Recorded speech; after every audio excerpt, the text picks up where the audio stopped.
Hey team, Jen here. I am coming to you at the top of our second week in our course in American Literature, and I'm really happy that you're still here. I know that the first week it can seem a little bit overwhelming, especially when you're confronted with an instructor who makes videos and is really proactive about getting you to take a look at numerous resources every week to help to inform your inquiries. So I appreciate your commitment, and I'm glad that you are still with us this week. As promised, this week I want to take a couple moments to reflect on week one. And then I want to provide you with some essential information to help you to navigate through week two. Week two is a pretty simple, straightforward week, I dare to say. In that there's not a lot of things going on. It gives you a little bit of breathing room. And I want to encourage you to really take advantage of that because weeks that are more comfortable are not very common in graduate courses. So enjoy it. Taking a look back on week one, I do want to make a couple observations about what I've been noticing. First of all, I am thrilled to see that there are so many students in this course who are truly dedicated to the spirit of academic inquiry. In the discussion the discussion forums, I saw several students who were responding to more than two threads and really showing their interest. I saw several students who were asking the kind of questions of peer inquiry that will help those peers to really think about reimagining their ideas and their approaches and rethinking the texts. So that kind of inquiry, that kind of peer response is most fruitful.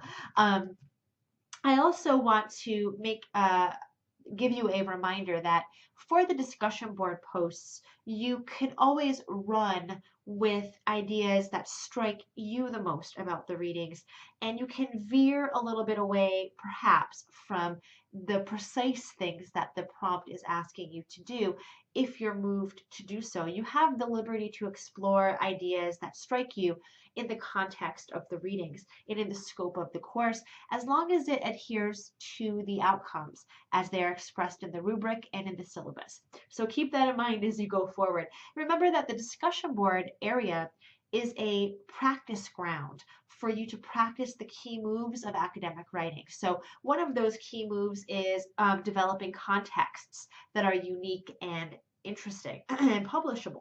So you can't really get there, I think, by writing to a prompt all the time. So keep that in mind. Keep that function in mind as well.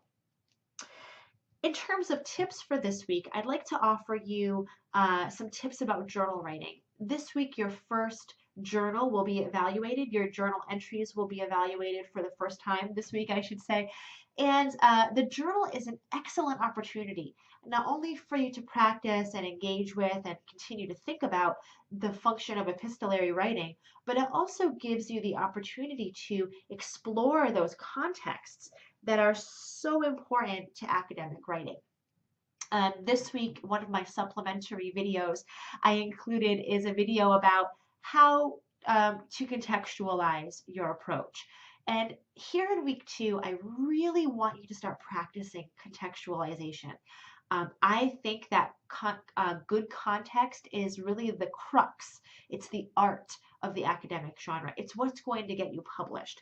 So if you can start to wrap your mind around formulating a context here in week two, it's only going to help you out on your final paper in the end. So here in week two, let's do that busy work. The second thing I want you to think about doing in your journals is showing a lot, heavy-handed close reading. My second supplementary video this week will take you through 3 different kinds of close reading that I'm most familiar with, that I have found to be most useful and relevant for students in the digital age, and how you can start to formulate your own unique approaches to text. But in the journals, I'd really like to see you manifesting your process of close reading. We all have different processes and we ought to.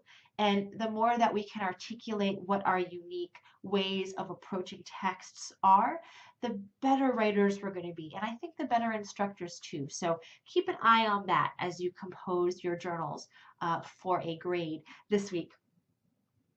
Let's see. This week in week 2, we're taking on literary theory. Now, all of you have taken a preliminary course in literary theory, and I hope that if there's one thing that you walked away with from that course, it's that no theory is pure.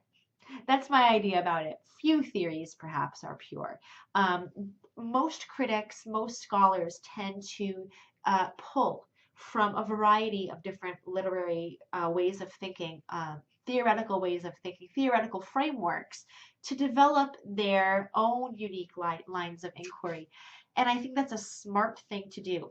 Now, this week you're going to be introduced to some really basic, almost rudimentary ideas of some of the most common of the literary theory approaches. But I want you to keep in mind that there are thousands more approaches to literary theory. And I want to encourage you here in week 2 to think about how you critique text, how you come to terms with text. For example, what kind of issues do you tend to always read for? Or even apart from literature, what are some issues that you really care about in your own life? That can really help you to understand what forms of literary theory are going to be best for you. In my announcement this week, I did embed a link for the Yale overview series of literary theory. The instructor for this Yale course doesn't cover every literary theory, keep that in mind, but he does have video lectures that take you into more complexities of the not only the theories that you're introduced to this week, but a couple more as well. One theory that he doesn't cover that I'm really into is affect theory. And there are so many branches of cultural criticism right now that are so hot. One of them that I'm interested in is childhood studies. There are so many branches of theory that we don't even touch on in this course that you could certainly invoke on your own. So this week I want you to catch the bug of getting super excited about theory. Literary theory is wonderful. The more that you understand it, the more that you understand all of the intricacies and the cross sections and the many branches of theory and how theorists merge and combine and redefine them through time is so intriguing. You can be one of those theorists, and you ought to be, and you should be by the time you get to your final paper. So now is the time to do that busy work to get yourself really enmeshed in the discourse of literary theory. I am here to help you, and I am here to talk to you more about literary theory. If you're not sure, perhaps about what a literary theory is, or if you're not sure which literary theories really speak to you, hit me up during office hours so we can have a one-on-one conversation about your unique interests and your unique approaches and ways of reading. And I can hook you up with perhaps some theories that might interest you. I hope that you guys have a wonderful week. I hope to see you pushing even harder and engaging even more in this week's discussion forum. Have a great week, guys, and I'll see you next time. Bye for now.